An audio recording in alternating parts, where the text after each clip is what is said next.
You know the type, the neighbor who thinks they can control everything, including your own backyard. That's exactly what happened when an HOA Karen decided to throw a party in my pool, without asking or even a simple heads up. I'm all for having a good time, but this wasn't just any casual get-together. It was a full-blown event, and guess who got to deal with the aftermath? Me. I tried the nice route, calmly asking her to respect the rules and boundaries, but of course, that didn't go well. In fact, it seemed like she was getting bolder with every passing day. So I had to get creative. I couldn't just let her get away with it again, right? That's when I came up with the perfect solution: a voltage alarm. Sounds wild? Well, it worked. I wired up my pool with a system she wouldn't be able to ignore, and let's just say, things took a turn.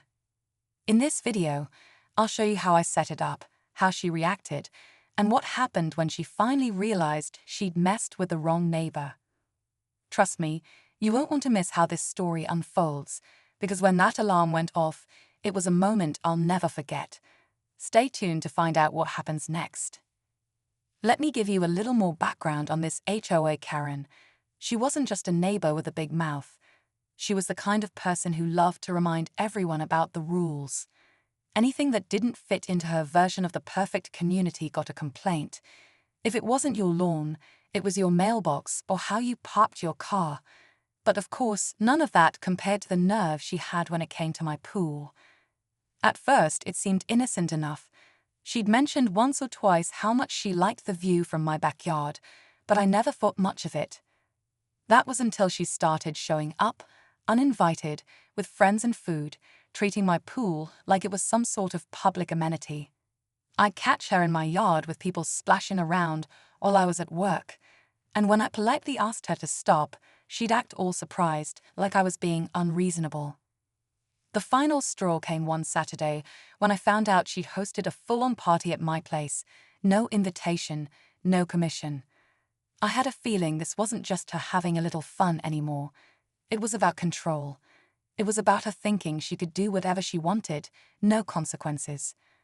I wasn't going to just let this go. That's when I started thinking of ways to protect my space, not just from her, but from anyone who thought they could just walk into my life and make themselves at home. That's when the idea hit me: the voltage alarm. So, here's the thing. I'm not some crazy person looking for a fight, but there's only so much you can take. The idea of wiring the pool wasn't about being malicious. It was about finally setting boundaries. I didn't want her thinking she could come and go as she pleased, especially after everything that had happened. But I needed a way to make sure she'd never do it again, and that's when I came across the idea of a voltage alarm system.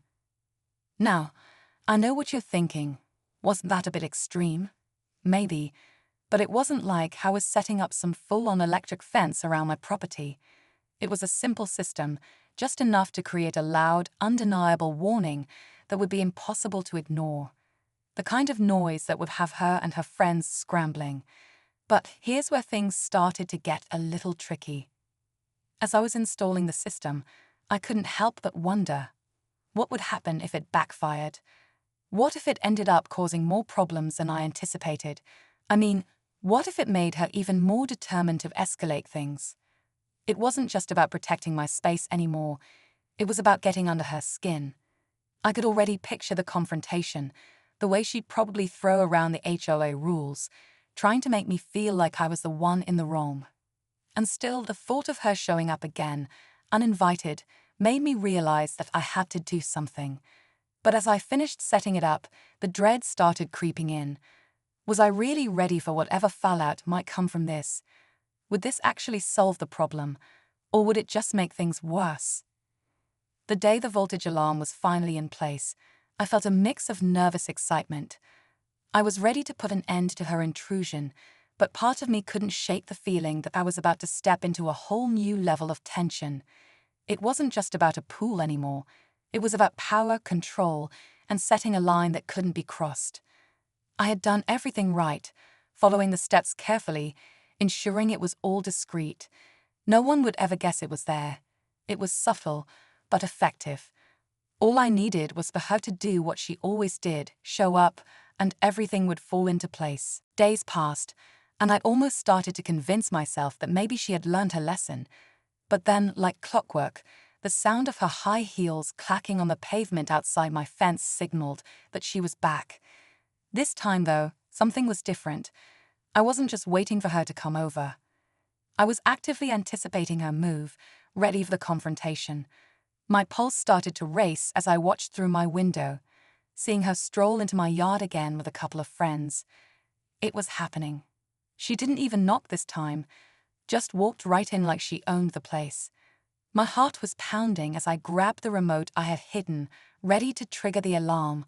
I thought, this is it. This is when everything changes. As she took that first step toward the pool, I pressed the button. The silence was broken by an earth-shattering, ear-piercing noise. But the alarm didn't stop there. No, it wasn't just a one-time thing. The shrill sound echoed throughout the entire neighborhood, bouncing off the walls of houses. It felt like time stood still. The look on her face was priceless, surprised, confused, maybe even a little scared. But what happened next? That was the real shock. The alarm blared on, its deafening sound rattling the air. For a second, I thought maybe I'd gone too far. But as I watched from the window, I saw her face twist with confusion, then frustration. She stepped back, looking around as if trying to figure out what was happening. Her friends were already starting to freak out, scrambling to turn off their phones and cover their ears. I could see her mouth moving, probably cursing me out under her breath, but the chaos in the yard made it hard to hear anything over the shrill siren. And then, just as I thought she might give up and leave, something I didn't expect at all, she pulled out her phone. That's when I realized the situation had escalated even further than I'd imagined. She wasn't trying to leave. No, she was taking it to the next level. She was recording. I wasn't prepared for that.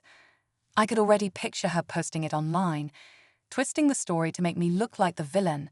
Something like neighbor goes mad and attacks pool party, or HOA overstep turns dangerous.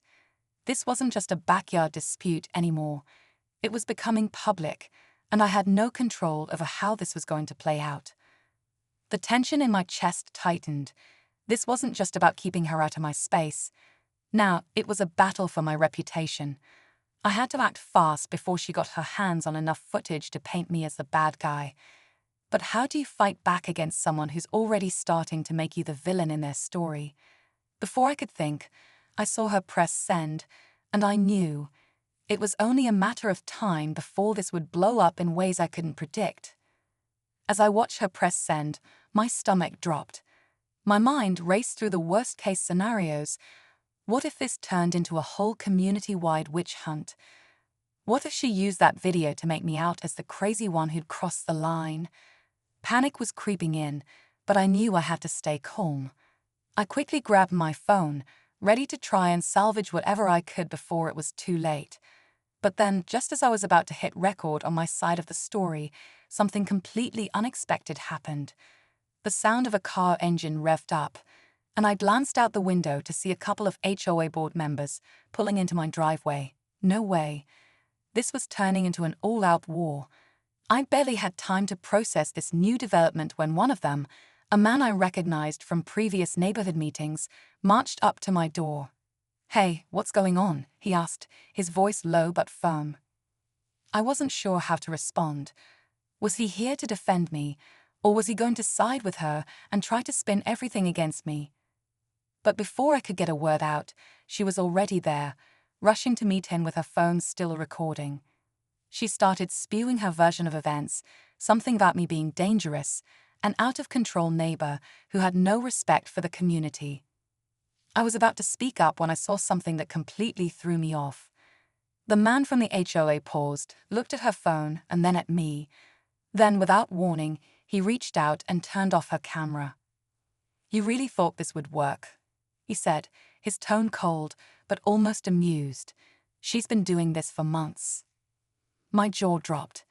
I had no idea what he was talking about, but then it hit me. This wasn't the first time she'd pulled something like this. He looked back at me, giving me a nod that seemed to say, "You're not alone in this." Turns out I wasn't her only target.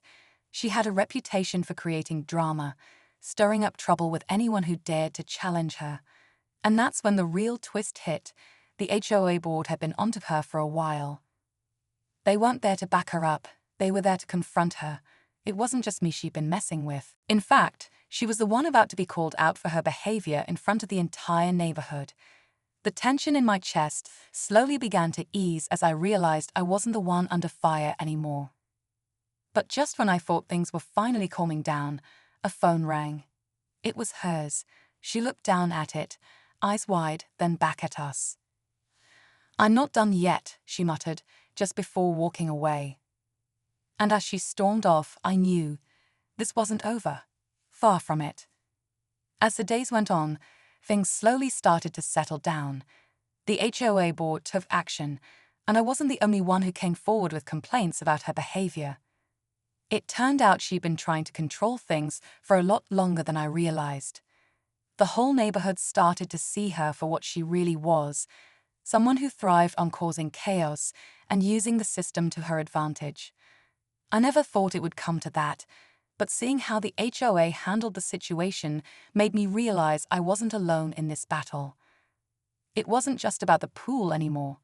It was about standing up for what's right and drawing the line when someone crosses it. The voltage alarm. Yeah, it was a little extreme, but in the end, it had been the wake-up call I needed to stand my ground. The best part was, I didn't have to fight this battle alone. The support from my neighbors, even the HOA board, made me realize that sometimes standing up to people like her isn't about creating enemies. It's about making sure your space, your boundaries are respected. As for her, she didn't stop trying to stir the pot, but the truth had already come out. The more she tried, the more people saw through her. And that video she posted, it didn't get the traction she hoped for.